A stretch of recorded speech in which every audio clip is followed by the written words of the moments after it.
Hello, we are up before the sun rises here in Kyoto, and we are going for a morning walk, but a morning walk with purpose. We are heading to Toji Temple. The grounds open at 5 a.m.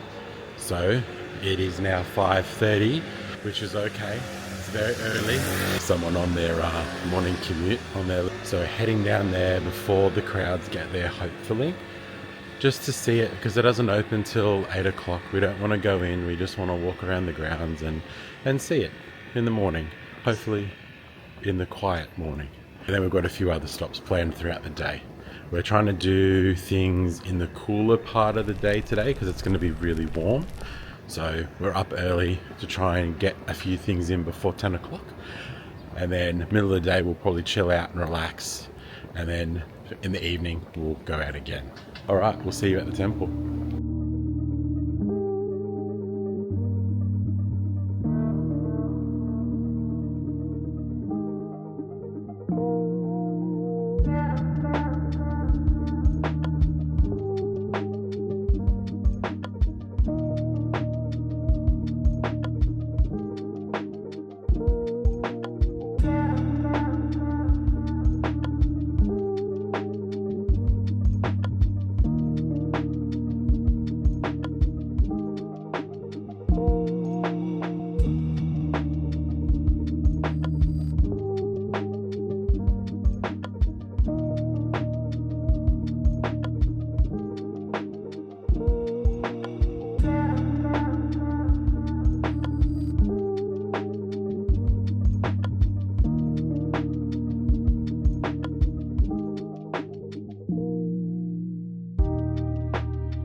So that was Toji Temple, and the internet was correct. You can wander the grounds from 5 a.m. You can get up pretty close to the temple.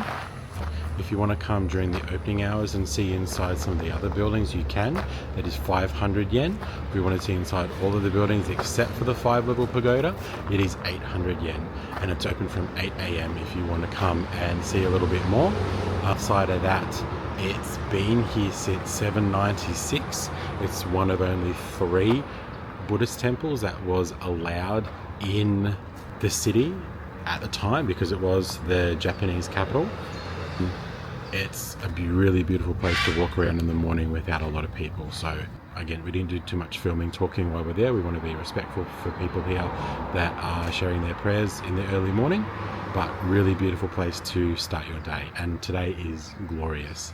The sun was rising as we were looking at them. It was a really nice way to start the day. So we're off to the next one now. It'll probably be a little bit busier, but that's okay. We saw one when it was really quiet. We are at our next destination. We're walking to our next destination now anyway. We just jumped on the 207 bus, which is a bit of a city loop bus. It goes around to a lot of the sites. Very easy to get around. Runs every 10 to 12 minutes or so. And we are at Kiyomizu-dei Temple. And it's a little bit of a walk uphill, but that's okay. Seems quietish on the way up here, but it does open at 6, so people were probably there quite early. So let's see how we go.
Alright, so we do recommend getting here early.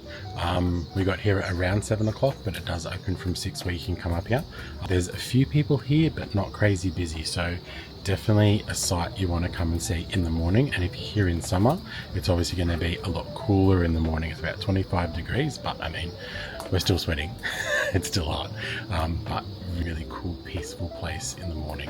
Again, we don't want to do too much filming here because we don't want to be getting in people's way or be disrespectful, but such a beautiful spot. Very nice.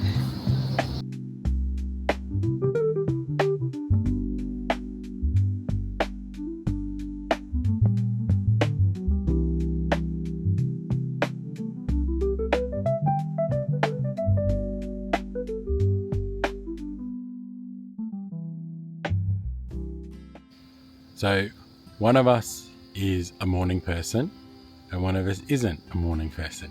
Which one do you think that is? I'm definitely a morning person. No, that's lies. Lies and deception. Takes me a while to get warmed up. Once That's it. I get there, I'm like crazy. So. Exactly. Won't stop talking. On a serious note though, when our mantra is obviously slow and simple travel, so wherever we go, it's just really important for us to just stop, sit, relax, enjoy, take in the surrounds, the sounds, the smells, the atmosphere. We're in a really quiet place just in front of what looks like a pond, I think, and there's no one here, and just the sound of the water. There's koi fish as well. So just really trying to enjoy and be grateful for this experience and just taking a breather. It's really important. That's it. In moments throughout the day, because it's hot and manic. So that's it. I mean, I must admit, when the alarm went off this morning at 4:45, I wasn't too happy. I think getting up early and coming to see some of these sites before they open for tourism, I think is really special. Obviously, do you then go and overrun the area all day where the locals can't enjoy it properly? And that's obviously the thing you've got to take into account as well. But here it's actually open. They're taking fees to go into the temple, so you can come here early. It's open from I think 7 a.m. to actually go in and explore the temple. But yeah, I agree. It's nice to just sort of sit and soak up when there's no one here making noise. Like the tourist that were just next to us before, she walked up and she's like, oh wow, a pond, and turned around and walked away again, not really appreciating the quiet moment. So yeah. And just also, we're not in the scorching oppressive part of the day, which is really good for us, because this is something that we would always do back home. We'd get up really early, go for a walk, sunbathe, go for a swim, all that sort of stuff, and then inside at the hottest part of the day, and then out again once it starts to cool down. So we want to try and replicate that here, because it's a rhythm that we're really used to, and we have all the free time, so it's important that we're structuring our day, that we're utilising the best part of the day, and we're not, out in the heat too much. Yeah. Well, saying that, if you want to go for a swim, do you want to go for a swim in the pond? You can. We'll let you guys decide if we're doing that or not. All right. Well, we're going to sit here and enjoy this a little bit longer, but if you're liking the videos, please subscribe, hit that little button down below, and also give us a like, because it just helps YouTube send it out to more people that like travel. Thank you.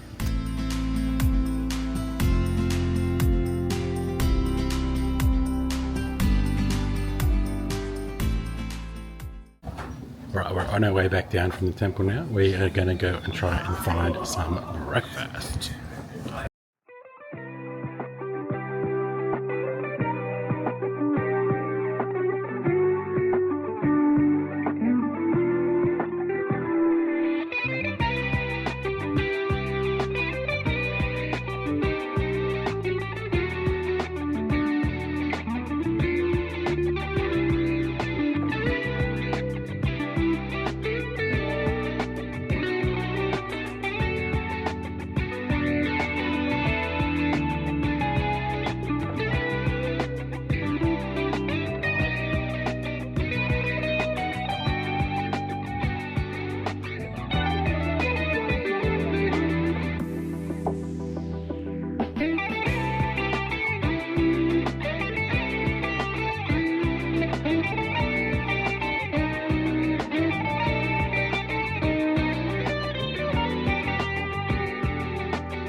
So we just found this cool little spot for breakfast, and we grabbed some honey toast and some juice and things like that. It was $5 for the honey toast, so not too expensive. It was a very interesting experience. So it was just foreigners in the cafe, but as soon as you walk in there, you get this vibe like you kind of shouldn't be there, or that you're not wanted in there. Very short, sharp service, which I kind of get, right? Because this whole place is over touristed, this whole place is full of foreigners, and they're probably not respectful to the locals that live here. So I get it, but it was just a weird vibe sitting. You know when you're sitting in somewhere and someone doesn't want you there and you can feel that? That's how it felt the whole time eating there. But the food was good, so... Yeah, food was really good. Really cozy place. We can only probably seat about 7 or 8 people. We did, when we left, said in Japanese that the food was delicious, so I reckon I've got like a slight smile from him at the end. One brownie point. Just that little bit of sort of customer service, if you will, but the food was really good. I would go back there. However, if I did, I'd bring someone that's probably local with me. Yeah. Just sort of change the atmosphere, but really interesting. But Yeah. good food. Yeah. All right, we're off to a bamboo forest now. Yay. All right, so we didn't go to the bamboo forest because we thought it was overpriced for what it was. $6, 600 yen just to get in there. And when we can go to another bamboo forest, we thought we'd go there. So instead, we've come to the Kyoto Railway Museum. And behind me is a 1960s style Shinkansen. Now you can't go in the regular cars and where the seats and everything are because it's preserved, but you can walk through. And there is a little scale model of a Shinkansen, and I think you can go in the driver's cab, but they just had workmen in there, so I think it's closed. I don't know exactly. So let's have a little walk through the original Zero Series Shinkansen.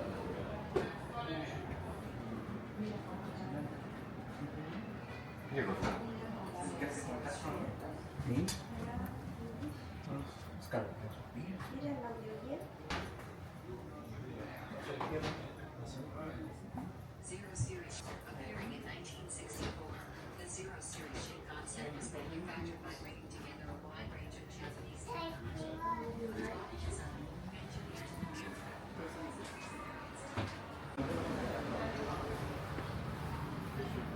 That's so cool. Zelda in the co-pilot seat. Whoa, look at all that behind.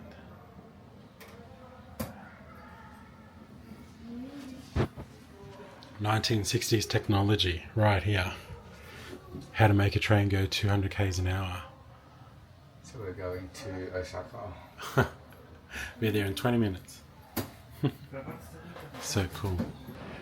It's amazing that 1960s Japan had trains that go faster than Australia in 2024.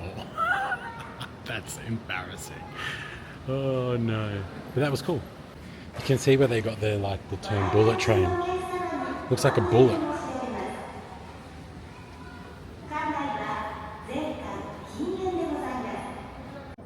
Where are you going? I'm waiting for the train to the Central Coast. I don't think it's on the fare board. Oh, no. You can go to Enyoeki, Maneneki, Bunseneki. Alright, so I wanted to go to the Railway Museum in Tokyo, but we didn't get a chance to because, my gosh, that city is so big and there's so much to see and do. So when we were coming to Kyoto yesterday, I saw there was a train museum here and I got a little bit too excited for a 38-year-old man. But seriously, I love trains, I love railways, and this place is so amazing. And then when you look, you've got the Shinkansen behind me, and then here you've got like a super old special express train. So you've got like the modern and the ancient right here. Really cool place. It's one station from Kyoto main station. It is $15 to get in though, so 1,500 yen. So a little bit on the pricier end, I think, for a museum, but it's a cool experience. So we don't mind paying for things if we're gonna be in there for a little while and have some fun, and that's what we're having.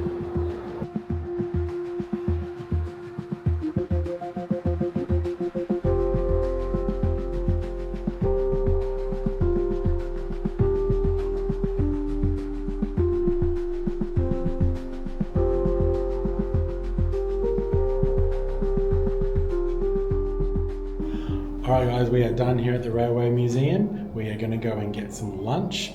The last little thing we saw here at the museum was there's an observatory deck, which is just here. And you've got views of the active train lines, the Shinkansen line, the yards and everything. They really know their target market for this place. But we're going to go get some lunch because it is 12 o'clock and I want some tonkatsu.